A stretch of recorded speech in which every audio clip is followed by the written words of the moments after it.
This week, we talk about something you better make sure is a part of your summer. Welcome to the Rural Pastor Podcast with your host, Andy Addis, and special guest, Mark Clifton. We plant the seeds in the ground, though the fields have long been brown. But Lord, when will your harvest come in?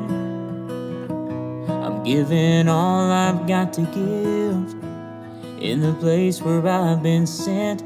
But will my labor make much difference in the end? Will no one ever know? Sometimes I feel so all alone.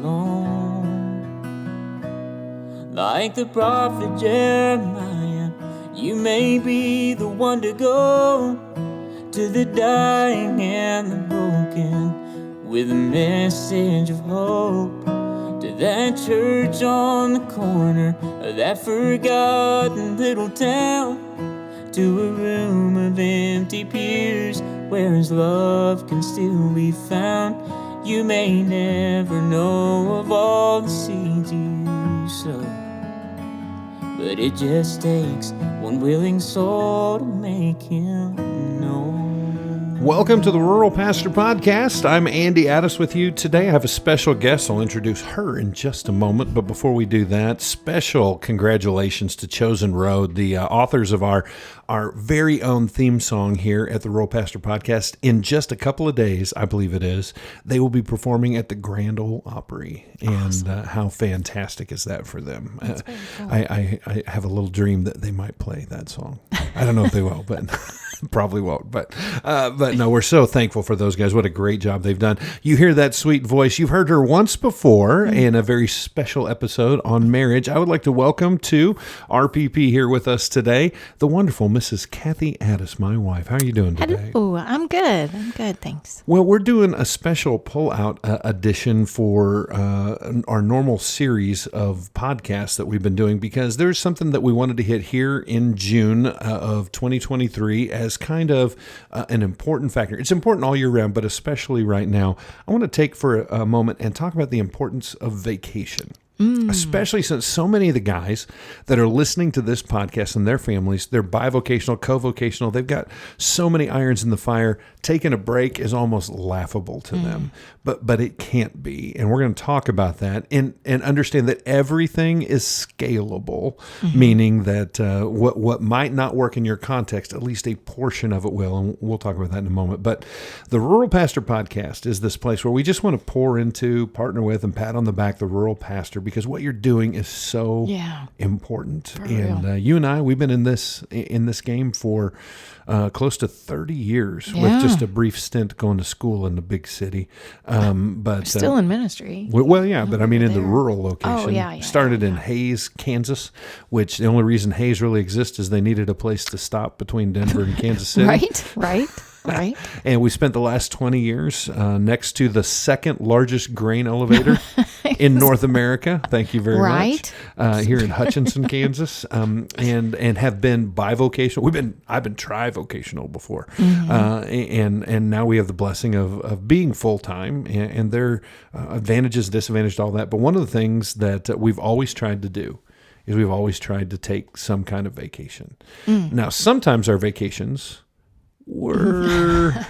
how would you explain them? I would probably call them more of a workcation than a vacation.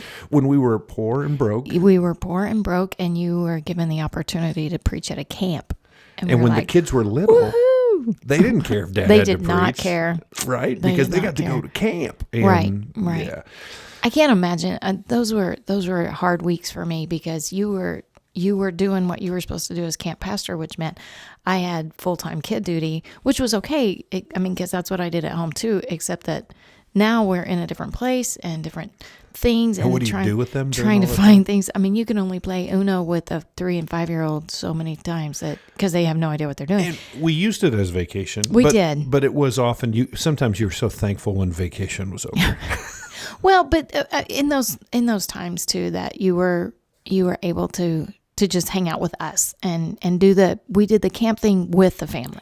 It was the extra time that we tried to use. Yeah. So there was always an attempt in that. Yes.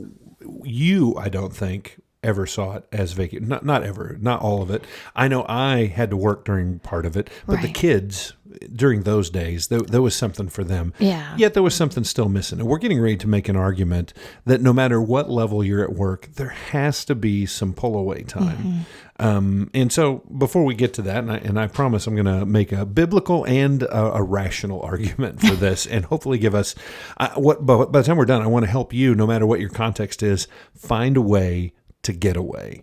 And we'll talk about that in just a little bit. But what's the best vacation we've ever been on? Now, we've been married 29 years this summer. Yeah, next month. And so that's right, next month.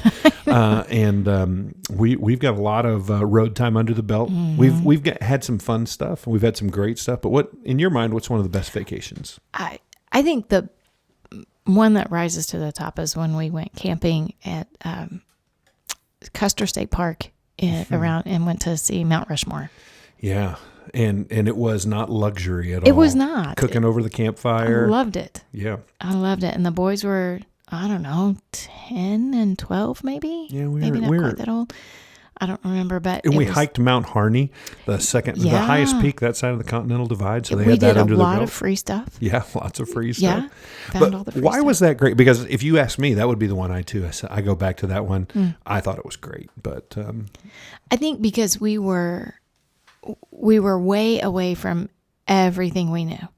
Like, we were just there. Like, there was no running to, I can play for the rest of the day. I just need to go run and do this one thing first.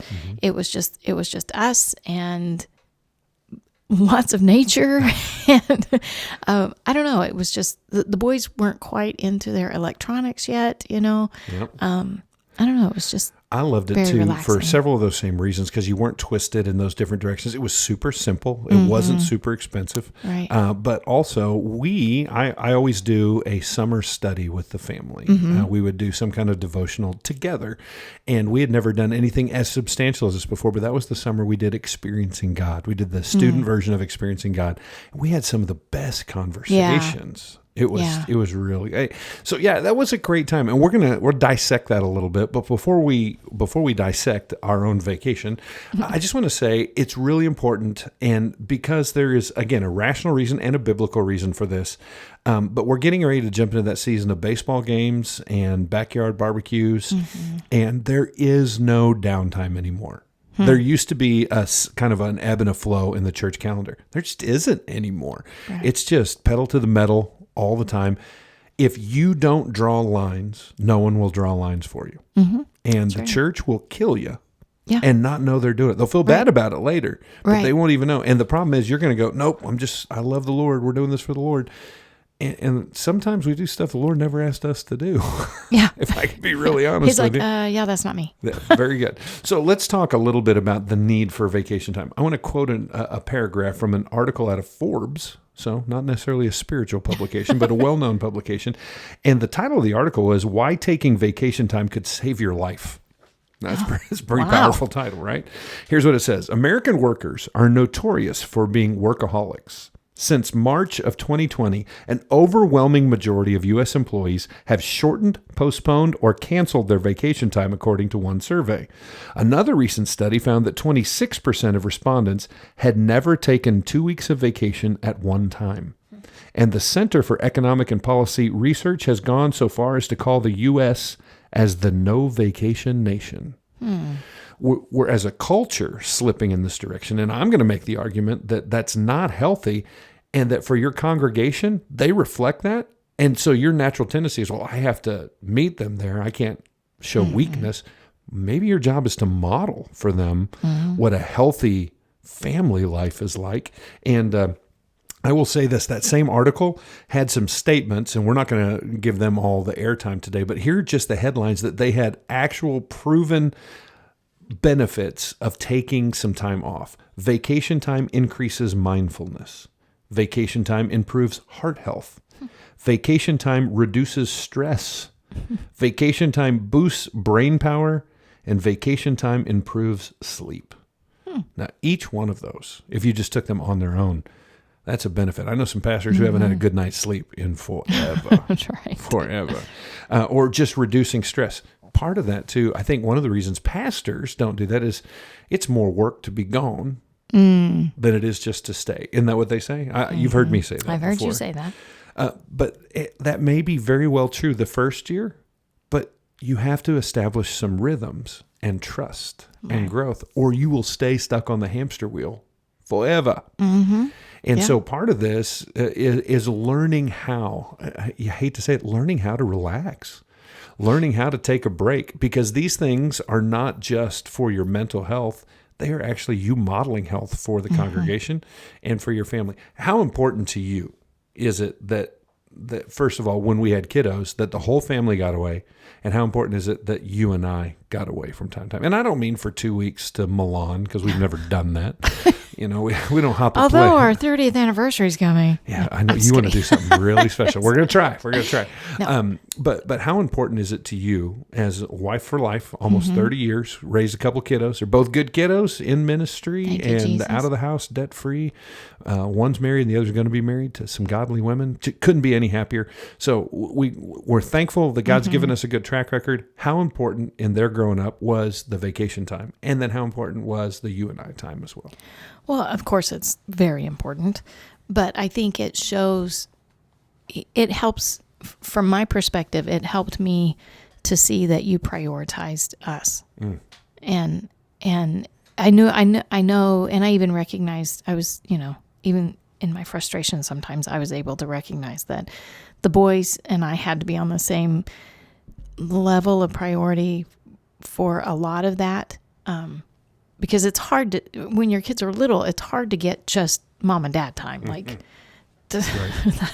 moments is what you get. And I appreciated those a lot. But what it showed me was that, yes, your work is important. Yes, your job is important. But we are also important. And I could say that all day long, but you only believed it when you showed it.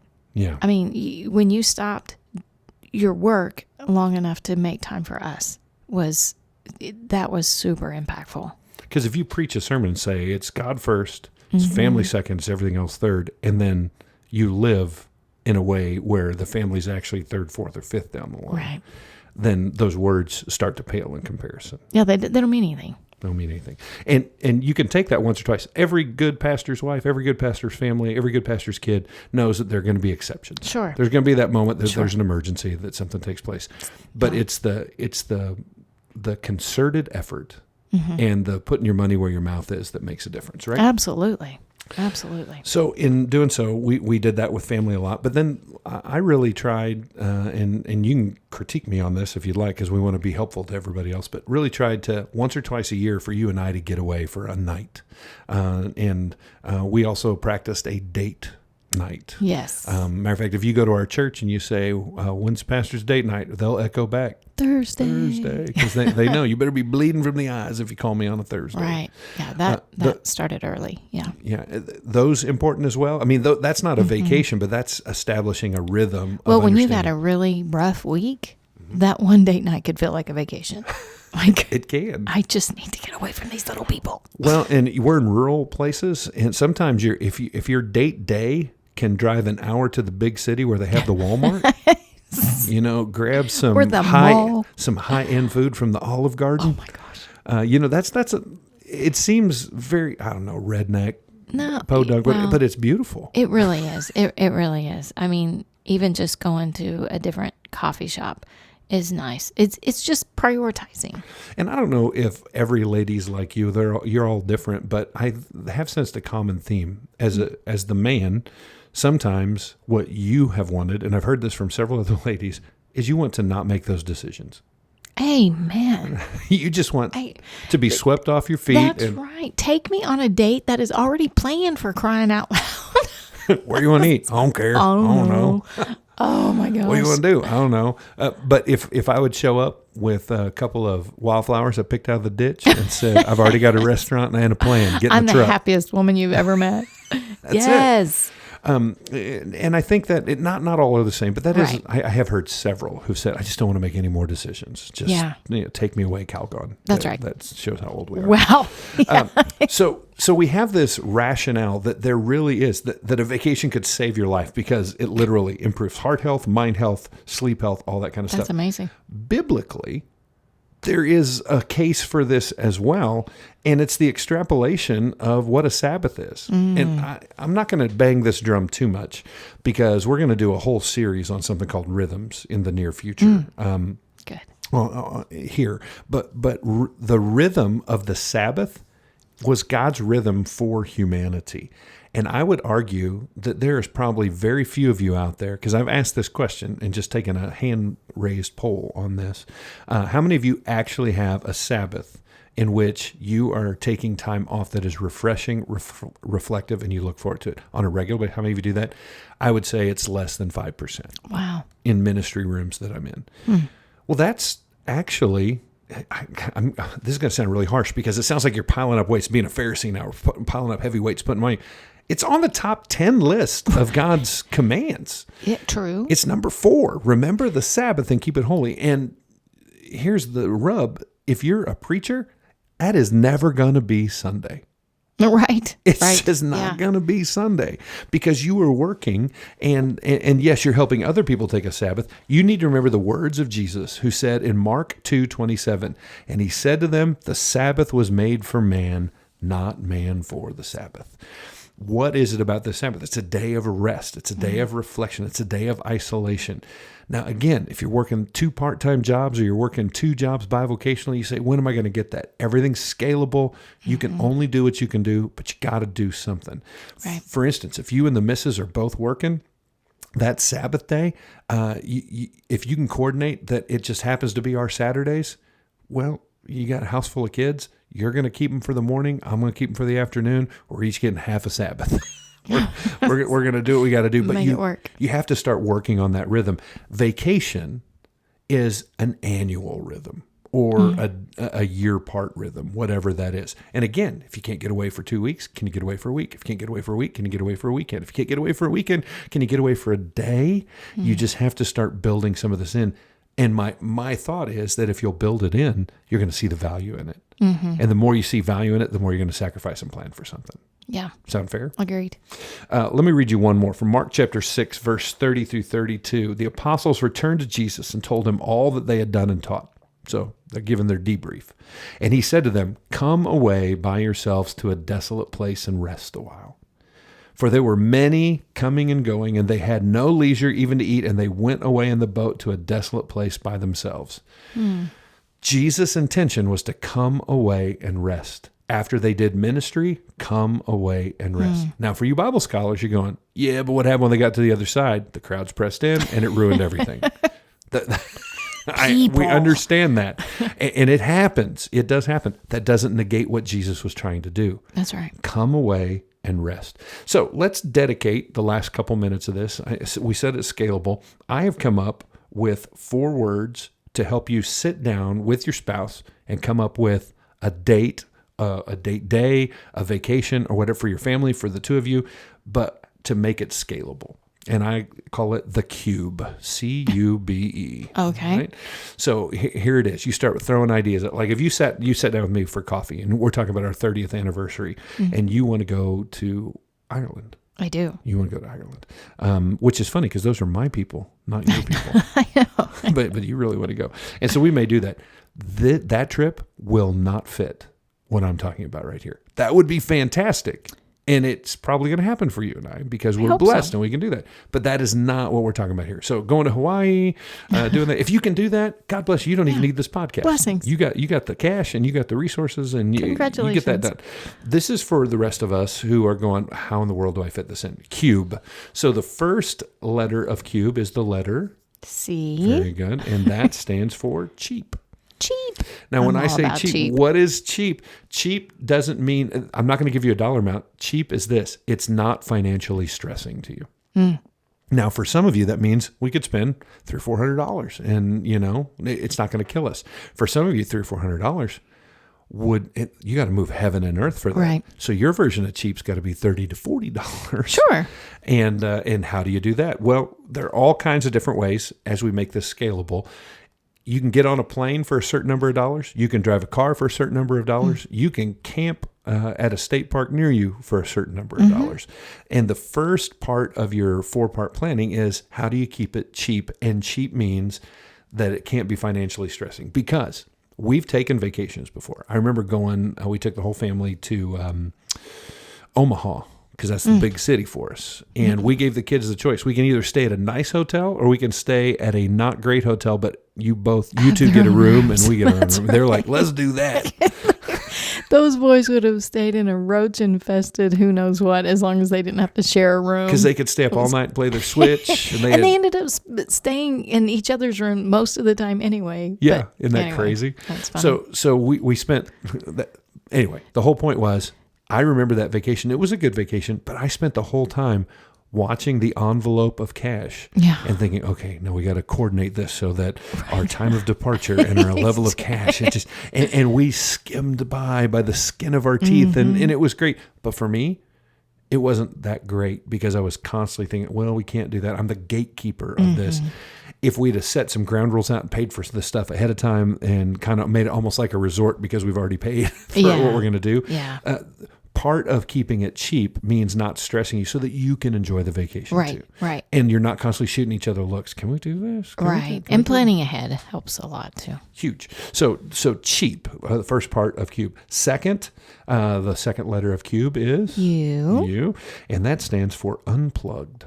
Unplugged. Dun, dun, dun. So I would say that when you're planning this, you need to do as much as you can to make it a techno Sabbath. Right? There's 2 or 3 levels of unplugged here. And the first one is technology. We're going to probably take our phones with us for sure. I understand that. But do you remember the first time I said we were down the road and I went, I didn't bring my laptop? I'm like, do we need to go back? Like, nope. Nope, I didn't bring it on purpose. Like, are you okay? Because I can't do some of the things that I could do if I had it. So I'm just without. And you know what? The Apostle Paul did fine without a MacBook. So I think the church is going to be okay. I think it'll be all right. And so take a techno Sabbath as much as possible. Don't let yourself be that connected, but unplugged in 2 other ways as well. Geographically, if you can get out of the area, because here's what happens. You can take a vacation in town, and you may have to do that from time to time. Sure. But if you're at Walmart, you're going to do ministry because you're a rural pastor. Yeah. Right? Someone's going to recognize you and need just a minute. I just need just a second. Hey, right? you got a second? So if you can unplug technologically and unplug geographically, and here's the hard one. Oh, this is going to be a little controversial. And you and I may disagree on this. So I'm bringing this up. Unplug relationally. You have to take me with you. No, I'm not talking about you. Your family. Take your family with you. Different. But if at all possible, plan family vacations. I know this doesn't go cheap, that aren't with other family members or staying at other family members' houses. Sometimes you have to do that, sure, because of the cheapness, or maybe that is the purpose for you going. But every now and then, the unplugging factor, unplug from some of that family so that it becomes you and yours in that moment. Right. Is that okay? Yeah, and I think sometimes family can be on the way to of a vacation, like it's just as a stopping point. That's such a good fun, point. and that's cheap. Part of it, and that's intentional. But then you move on, so that you have something for yourself. Yeah, absolutely. Because here's how this works.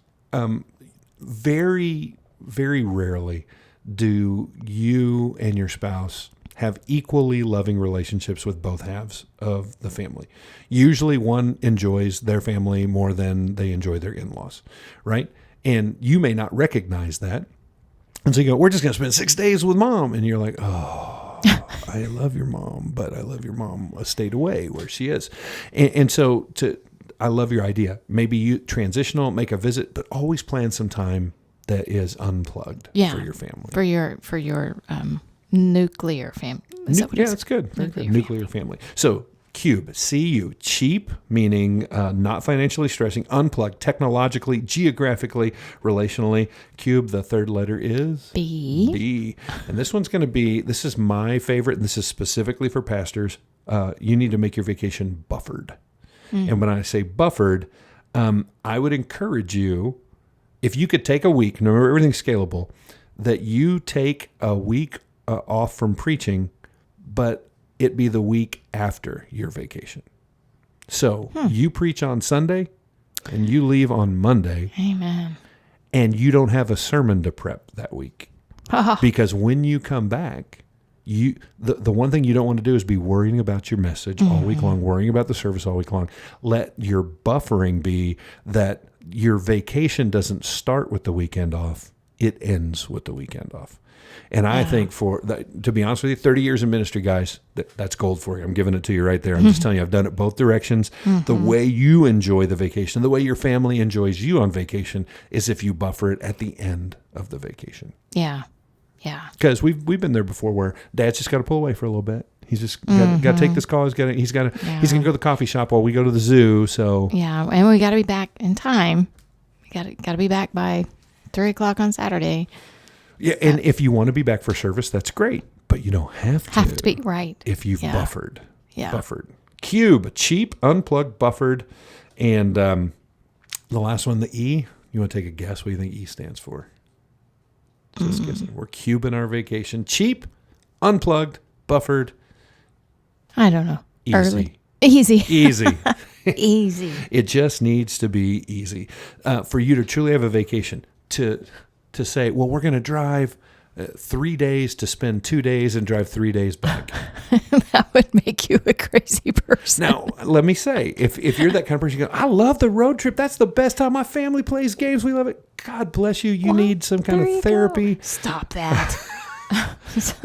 But that's not easy for me. No, not for you. That would not be a fun vacation for you. Right. So easy as far as when you look at what it's going to take. Well, we're going to go camping we're going to do a 14er and we're going to, well, is the family ready for that? Right? Do we have the equipment for that? We're going to do X, Y, and Z and we're going to see this point and that point. Here's the deal. As you're planning this, understand that if everybody wants an adventure vacation and you can enjoy that, great. But if not, that's not going to be a great vacation for your family or time away or a day away or whatever. Just make it easy. That sounds ideal, doesn't it? It does, doesn't it? And so part of that's going to be the discussion. So for instance, I really wanted to do something. I thought this is going to be the greatest vacation ever. Can't wait. I heard about a river float down the Grand Canyon that took 5 days. Your cell phone didn't work. And every night they pulled up on the shore and the staff set up camp and they cooked for you and you just got to camp out under the stars and you're whitewater rafting every day. It's going to be great. And I proposed it to the family and nah. I thought it would be fun, but I don't think our boys were like, that sounds horrible. And so we've never done that. That may be something you and I think that sounds fine. End up doing. We wanted, there was a time we thought, you know what we're going to do? We're going to go to the huge amusement park. We're going to just go blah, blah, blah. And they looked at us and said, you know what would be great is if we just went to Kansas City. Yeah, they wanted to go to the mall. We just want to go shop and hang out. I'm like, who are you? Why? But I realized for me, that's easy. Yeah. I can get away with that. It's cheap compared to what I was planning on doing. And so it started fitting all the parameters and all of a sudden I got excited about it. Yeah. Well, do you remember we went to Red River, New Mexico. We drove down there and we stayed in a cheap Airbnb that actually had air conditioning, which was super cool. And it was like the most low key vacation ever. And part of the reason the boys loved it was the only one that rivals the South Dakota one. Right. That we talked about, yeah. And there was nothing extravagant. If you've ever been to Red River, New Mexico, you know there's nothing extravagant there. But we planned in phone time for the boys. Like that was intentional time. And they were like, what? We're like, yeah, you have 2 hours. Connect with your friends. Do whatever you want. You know, if you can get a signal. And it was weird how the first day or so they were all over it. And then they eventually just kind of, after half an hour or so, they were like, can we just go do something else? And it was hiking, walking, doing all that kind of stuff. Yeah, it was really cool. And there were several more things to do there, but there were wildfires that were going on and everything was closed down. So it was really limited. And again, it was, if you look at it, it was cheap. It was unplugged. It was buffered because, and it was just easy. It was. And it was for them too. I think they did not have the stress of having to fake being excited about and they were such good boys. They would try. They would have, but it was one of my faves too.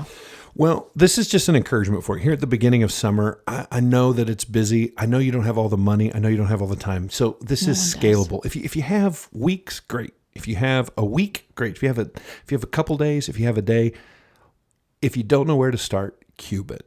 Make it cheap, not financially stressing. Unplug technologically, geographically, relationally. Buffer it. Make sure that you're not spending all your time prepping for what you're going to do when you come back. Give yourself that break on the other end of it. And just make it easy. Make it something that is about your family and reflect the meaning of the Sabbath, which is to pull away and rest. Come away and rest and just be with each other and be with Jesus. Sound like a plan? Love it. I think we need to do some of that this summer. Agreed. Let's go. It's our first empty nest. Maybe, we could have more fun. Yes, we could. Right. We could spend more money because they ain't with us. That's right.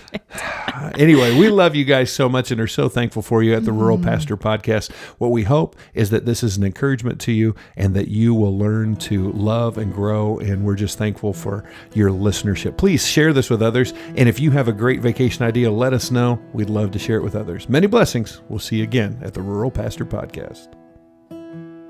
Like the prophet Jeremiah, you may be the one to go to the dying and the broken with a message of hope. To that church on the corner of that forgotten little town, to a room of empty pews where his love can still be found. You may never know of all the seeds you've sown, but it just takes one willing soul to make him known.